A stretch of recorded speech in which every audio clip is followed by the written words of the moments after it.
اور جب اللہ کے نبی ان کے ہاتھ سے پکڑ کے گفتگو فرما رہے ہیں تو حضرت عمر عرض کرتے ہیں یا رسول اللہ مجھے آپ اپنے والدین سے اپنی اولاد سے ساری کائنات سے زیادہ اچھے لگتے ہیں، سب سے زیادہ بڑھ کے محبت آپ سے ہے سوائے اپنی جان کے۔ اب یہ بخاری شریف کے الفاظ ہیں، سوائے اپنی جان کے۔ اللہ کے نبی نے فرمایا عمر تم میں سے کوئی اس وقت تک کامل مومن نہیں ہو سکتا کہ جب تک اپنے والدین، اپنی اولاد، ساری دنیا اور خود اپنی جان سے بھی زیادہ بڑھ کے مجھ سے محبت نہ کرے۔ ابھی مکمل نہیں ہوا۔ اب یہ جملہ جیسے ہی اللہ کے نبی نے ارشاد فرمایا، حضرت عمر نے اگلا جملہ عرض کیا یا رسول اللہ آپ مجھے اب میری جان سے بھی زیادہ بڑھ کے محبوب ہیں۔ اب یہ جملہ بھی ہو گیا۔ اب اللہ کے نبی نے اگلا جملہ ارشاد فرمایا الآن یا عمر، عمر اب تو کامل مومن بن گیا ہے، اب تو پکا مومن ہو گیا ہے۔ اب یہ حدیث ہمیں کیا سکھاتی ہے؟ پہلی بات یہ عقیدہ اور نظریہ کہ جب تک پیغمبر کی محبت سب سے زیادہ اپنی جانوں سے، اپنے والدین سے، اپنے بچوں سے، ساری کائنات سے بڑھ کر نہیں ہوتی تب تک ہمارا ایمان مکمل نہیں ہوتا۔ ایک بات ہے۔ دوسرا یہ مسئلہ بتا دیا، ان لوگوں کی سچائی اور صداقت بتائی ہے۔ پیغمبر کی جماعت کتنی سچی ہے، جو دل کی کیفیت ہے بالکل صاف لفظوں میں کہہ دی یا رسول اللہ میری جان کے علاوہ باقی سب سے آپ مجھے زیادہ محبوب ہیں۔ پھر جب دل کی کیفیت بدلی، وہ جو کیفیت تھی دوبارہ اس کو بھی ذکر کر دیا۔ اس قوم کی صداقت اور سچائی ظاہر ہوئی، اور ایک اور بات بھی ظاہر ہوئی، وہ ہے پیغمبر کی چشم نظر کا فیضان،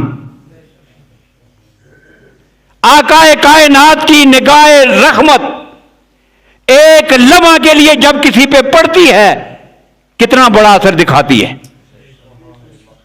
ایک نظر پہلے کی بات ہے، حضرت عمر فرماتے ہیں مجھے اپنی جان زیادہ عزیز ہے۔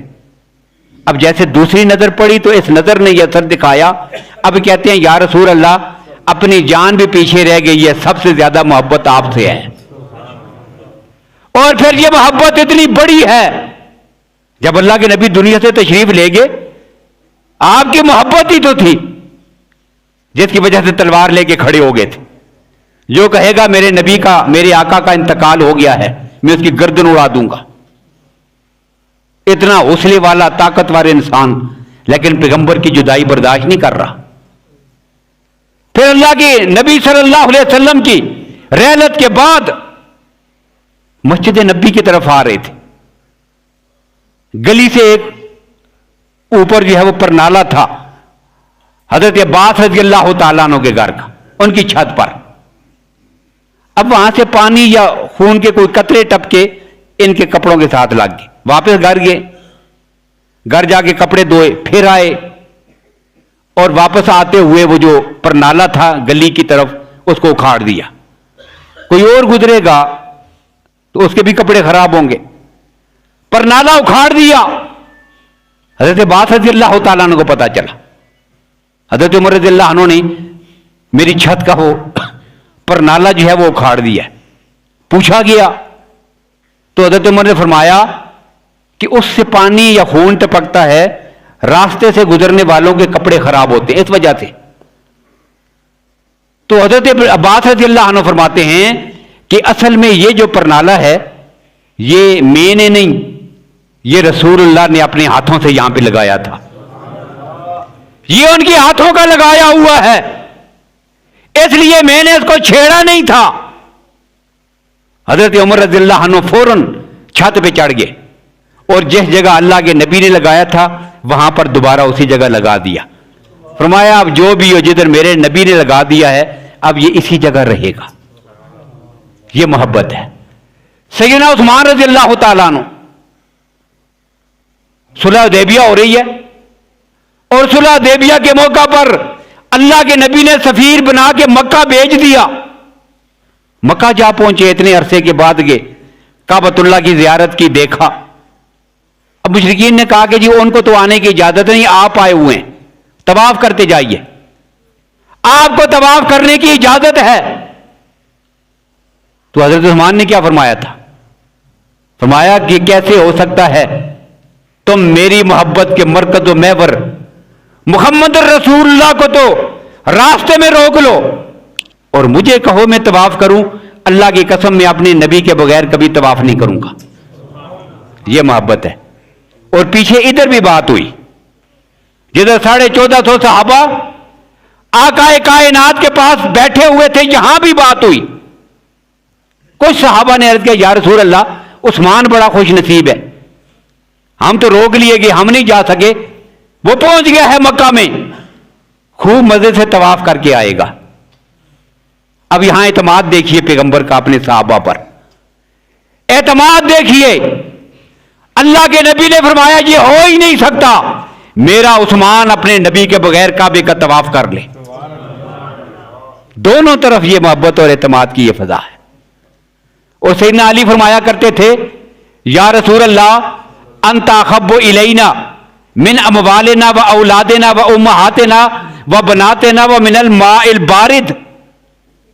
اللہ کے نبی آپ ہمارے اولاد سے, والدین سے, ماں باپ سے, بچوں سے, سب سے, یہاں تک کہ سخت گرمی کے موسم میں ٹھنڈے پانی سے اتنی محبت نہیں ہوتی جتنی یا رسول اللہ ہمیں آپ سے محبت ہے. اور محبت کا ایک انداز اور بھی ذکر کروں, جملہ چھوٹا سا ہے لیکن محبت کی جو کیفیت اور معیار ہے اس کو سمجھنے کے لیے جملہ بڑا اہم ہے, اس لیے ذکر کر رہا ہوں.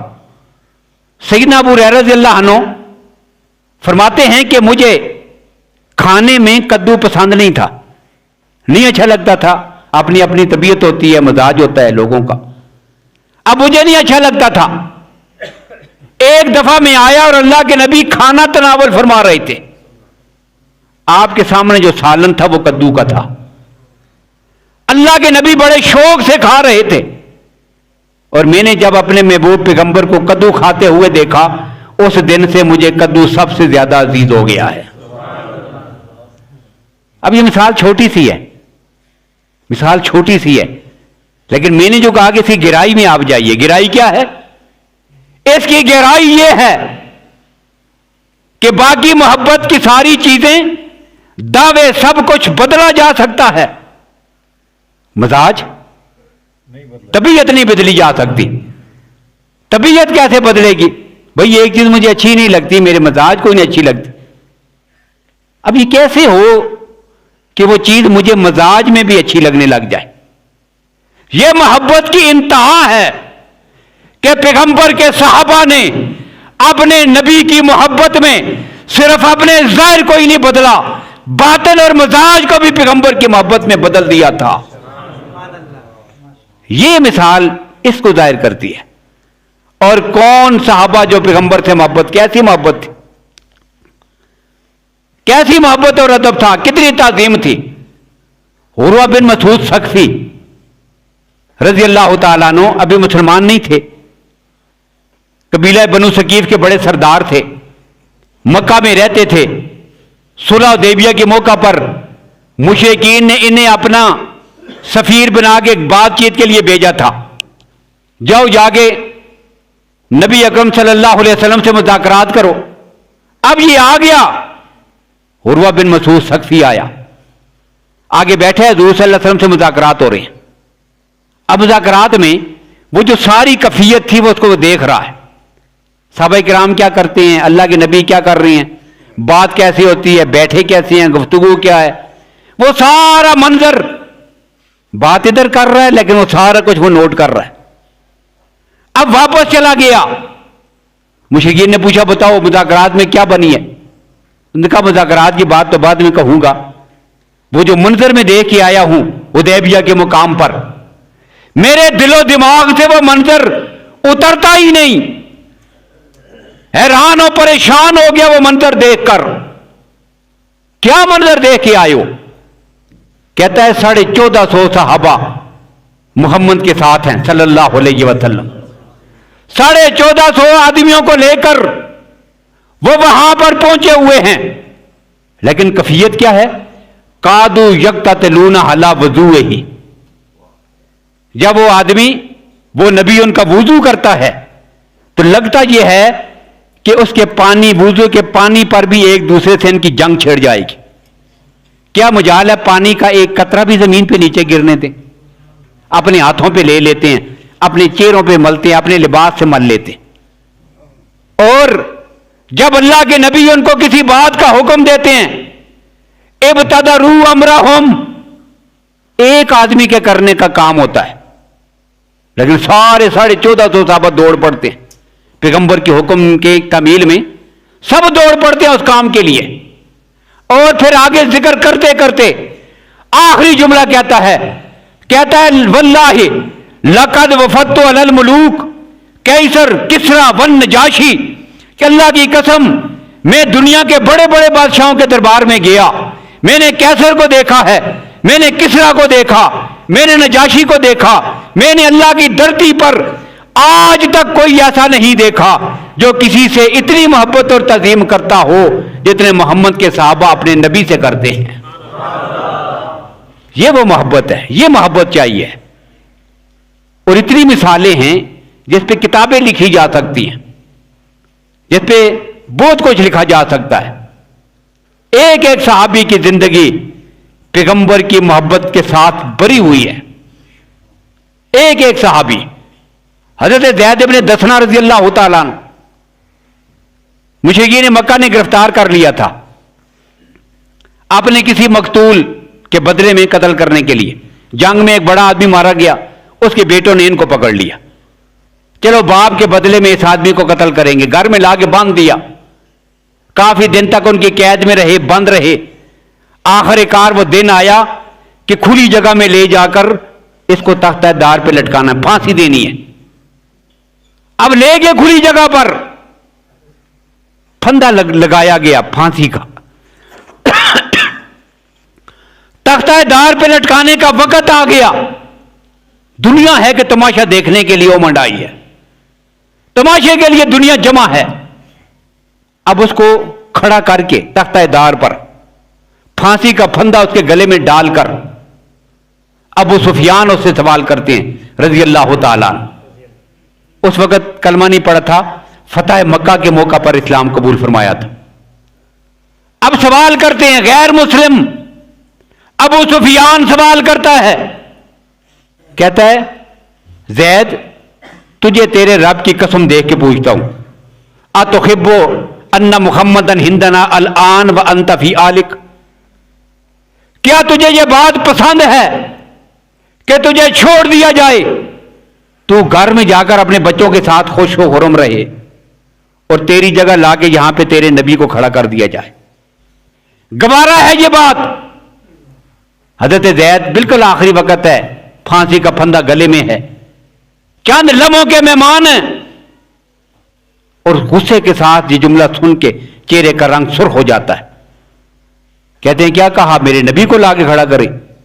واللہ ما احب ان محمدا فی مکانہ الذی ہوا فیہ، اللہ کی قسم میرے نبی جہاں اپنے گھر میں تشریف فرمائے وہیں پر ان کے پاؤں میں ایک کانٹا چبھے، اس کے بدلے میں مجھے زندگی عطا کر دی جائے، میں ایسی زندگی پر بھی لعنت بھیجتا ہوں. یہ اس کا جملہ تھا. ویسے تو نعرے لگانے بڑے آسان ہیں، جلسوں میں، تقریروں میں، تحریروں میں، نارمل حالات میں یہ جملے کہنے بڑے آسان ہیں، لیکن پھانسی کا پھندا جب گلے میں ہو، بالکل آخری لمحات ہوں، اور پتہ ہو یہ جملہ کہا تو مجھے کیا کیا جائے گا، پھر ایسا جملہ کہنا، یہ دل کی کیفیت تب ہی بنتی ہے کہ جب سچی عقیدت اور محبت کسی آدمی کو اپنے نبی سے. اب جب یہ منظر دیکھا، ابو سفیان نے یہ جملہ کہا تھا، کہتا ہے لوگوں اللہ کی قسم ما رأیت احدا یحب احدا کحب اصحاب محمد محمدا، میں نے کائنات میں آج تک کوئی ایسا نہیں دیکھا جو کسی سے اتنا پیار کرتا ہو جتنے محمد کے صحابہ اپنے نبی سے محبت اور پیار کرتے ہیں. یہ اصحاب رسول کی محبت اور پیار، اور کتنی محبت. سیدنا بلال رضی اللہ تعالیٰ عنہ جب اللہ کے نبی صلی اللہ علیہ وسلم کی وفات ہو گئی، آپ دنیا سے تشریف لے گئے،